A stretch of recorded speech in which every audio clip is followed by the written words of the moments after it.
कहते हैं हर जंगल में सिर्फ पेड़ नहीं उगते, कुछ इम्तिहान भी उगते हैं। और 52 बीघा का जंगल उन्हीं में से एक था। गर्मी का मौसम था। हवा लपटों जैसी गर्म जमीन में दरारें पेड़ों की टहनियां झुलसकर झुकी हुईं। उस जंगल के किनारे रहता था एक गरीब लकड़हारा भाई जी। न जमीन न घर का मालिकाना, बस एक कुल्हाड़ी, एक पुराना गधा और एक ईमानदार दिल।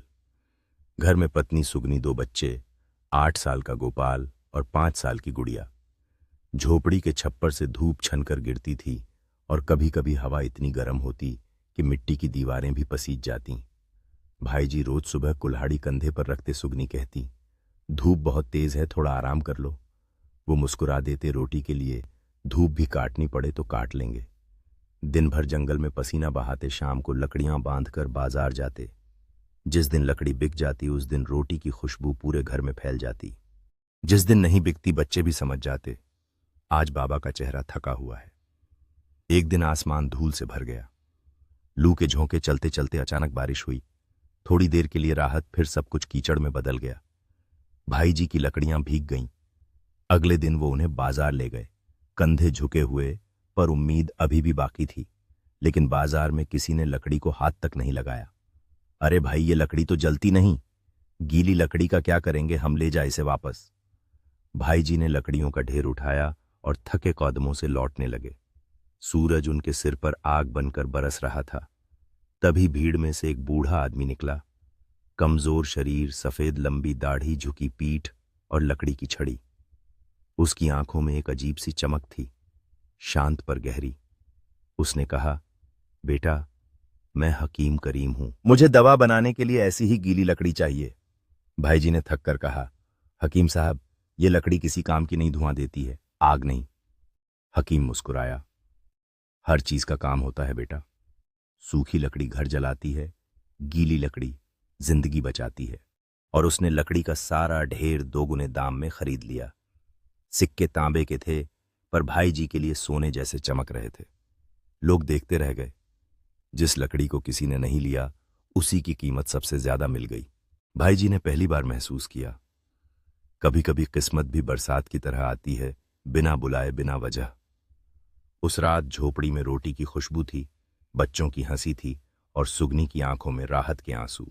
पर गांव के कुछ लोग चुपचाप देख रहे थे। अरे, लकड़हारा अमीर बन गया, कहीं टोना टोटका तो नहीं। धुएं के साथ जलन भी फैलने लगी थी। कई दिन बीते। फिर जंगल में एक नई खबर गूंजी, फकीरा नाथ लौट आया है। वही डाकू सरदार जो जंगल के रास्तों से गुजरने वालों से जंगल कर वसूलता था। लोग डर गए। अब कोई अकेले जंगल जाने की हिम्मत नहीं करता। लेकिन भाई जी के पास और कोई चारा नहीं था। रोटी तो कुल्हाड़ी से ही निकलनी थी। वो फिर निकले लू की लपटों में धूल भरे रास्ते पर।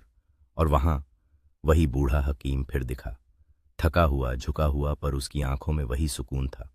बेटा, उसने कहा, मेरा सारा सामान डाकुओं ने लूट लिया, अब मेरे पास बस ये बचा है। उसने अपनी थैली से एक छोटा बीज निकाला, सुनहरी लकीरों वाला। इसे अपने घर के पास बो देना, पर याद रखना, इस पर लालच की छाया मत पड़ने देना। भाई जी कुछ पूछ पाते उससे पहले हकीम धूल के झोंके में जैसे गायब हो गया। रात में भाई जी ने मिट्टी में वो बीज बोया। सुगनी बोली, कौन सा बीज है भाई जी? मुस्कुराए, किस्मत का लगता है, देखेंगे। सुबह जब सूरज उगा, जहां मिट्टी थी वहां एक कोंपल खड़ी थी। उस पर ओस नहीं थी, बस हल्की भाप उठ रही थी, जैसे धरती कुछ कह रही हो। दिन बीतते गए, कोंपल पेड़ बनी, पत्ते फैल गए। फिर एक सुबह गुड़िया ने पुकारा, बाबा देखो, पेड़ चमक रहा है।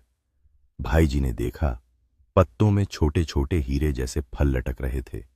सूरज की किरणें उन पर पड़ीं तो पूरी झोपड़ी उजाले से भर गईं। अब गांव में हलचल मच गई। लोगों ने कहा, किस्मत का पेड़। कुछ दुआ मांगने आए, कुछ नजर लगाकर लौटे और कुछ चुपचाप गिनने लगे, कितने हीरे आज झूल रहे हैं। धीरे धीरे भाई जी का घर ठीक हुआ, बच्चों के कपड़े नए बने, पर कुछ दिल पुराने हो गए, जलन से भारी। गांव का चौधरी हरिलाल बोला, ऐसी चीज तो गांव की होनी चाहिए। पंडित जी बोले, शायद ये किसी टोने का असर है। और तभी एक दिन जंगल की हवा फिर गर्म हुई। एक रात जब सब सो रहे थे, हवा में आग की गंध फैली। किसी ने कहा, कहीं बिजली गिरी, पर शायद ये हसद की चिंगारी थी। लपटें उठीं, पेड़ जलने लगा, हीरे पिघलने लगे जैसे आसमान रो रहा हो। भाई जी ने देखा, लोग चिल्ला रहे थे, बच्चे रो रहे थे। उन्होंने किसी से कुछ नहीं कहा, बस पड़ोसियों को उठाया, बच्चों को गोद में लिया और सबको बाहर निकाल लाए। जब तक लौटे पेड़ राख बन चुका था। जहां कभी उजाला था वहां अब राख उड़ रही थी। सुबह की हवा ठंडी थी। राख के बीच वही बूढ़ा खड़ा था, हकीम करीम, चेहरे पर मुस्कान, आंखों में सुकून। बेटा, उसने कहा, तू पास हुआ। तूने पेड़ नहीं इंसानियत बचाई है। तेरा इम्तिहान पूरा हुआ। भाई जी की आंखों से आंसू बह निकले। हकीम ने आगे सिक्कों की एक मुट्ठी रखी, सोने की चमक से भरी हुई। ये इनाम नहीं, तेरे ईमान का मोल है, कहकर वो हवा में घुल गया, जैसे कभी था ही नहीं। भाई जी ने सिक्के उठाए, पर आकाश में उनकी उत्सुकता साफ नजर आती है। उन्होंने पंचायत में जाकर कहा, ये सोना गांव के बच्चों की पढ़ाई और जल गए घरों की छत के लिए है। गांव वालों की आंखें झुक गईं। जो कल तक जलते थे आज शर्म से पिघल गए। कहते हैं, अब 52 बीघा का जंगल पहले जैसा नहीं रहा। वहां लकड़ियां नहीं, कहानियां काटी जाती हैं, और हर कहानी सिखाती है, जिसमें ईमान है उसी में जान है। दोस्तों, इस कहानी ने हमें एक बात सिखाई कि मेहनत और ईमानदारी कभी बेकार नहीं जाती। वक्त चाहे जितना भी गर्म क्यों न हो, सच्चाई की जड़ कभी नहीं जलती। अगर आपको भी लगता है कि ईमान का फल देर से सही पर जरूर मिलता है, तो इस वीडियो को दिल से लाइक करें, अपने दोस्तों से शेयर करें और सब्सक्राइब करें हमारे चैनल को, क्योंकि अगली कहानी शायद आपके दिल को भी छू जाए।